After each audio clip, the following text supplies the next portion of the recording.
Soal pengiktirafan.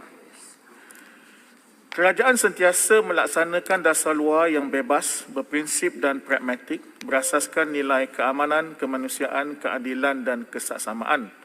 Kementerian Luar terus meneliti perkembangan terkini di Afghanistan.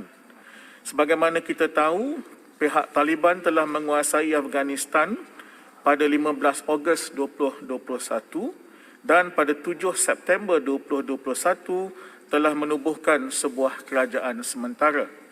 Sehingga kini masih tiada negara luar yang mengiktiraf kerajaan di Kabul.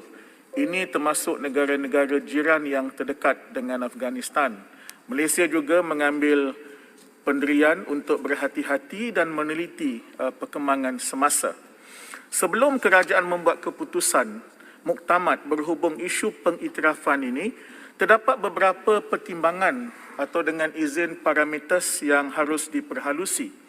Pertama, tahap penerimaan rakyat Afghanistan sendiri terhadap penguasaan dan penubuhan kerajaan oleh Taliban. Kedua, kita dapati bahawa kerajaan sementara yang dibentuk masih tidak bersifat inklusif dengan tidak merangkumi penyertaan golongan-golongan etnik utama yang lain.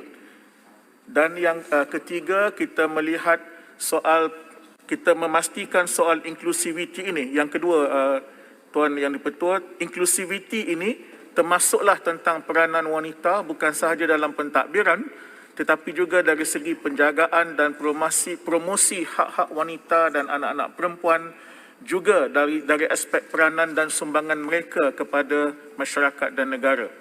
Ketiga, Malaysia sentiasa berpegang bahawa kerajaan di Kabul itu mestilah berdasarkan pendekatan dengan izin Afghan-led, Afghan-owned and Afghan-controlled peace and reconciliation process.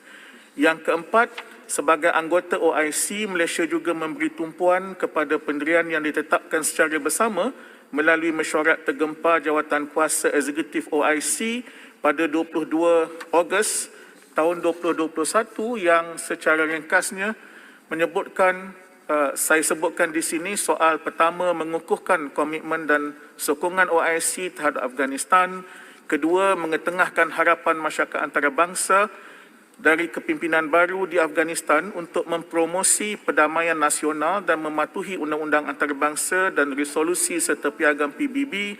Dan ketiga, menggariskan kepentingan untuk melindungi dan menghormati hak kehidupan, keselamatan dan maruah rakyat Afghanistan dalam mematuhi deklarasi sejagat hak asasi manusia. Yang ketiga, soal peranan Malaysia menerusi OIC, ini saya telah sebutkan tadi, kerjasama yang kita berikan kepada usaha-usaha dalam OIC dan kita juga akan terus memainkan peranan melalui platform-platform antarabangsa yang lain. Dan akhirnya, Tuan Yang di-Pertua, ialah tumpuan kita untuk membantu sambil belum membuat keputusan tentang pengiktirafan ialah untuk membantu dari segi kemanusiaan. Terima kasih. Terima kasih Menteri. Soalan tamam.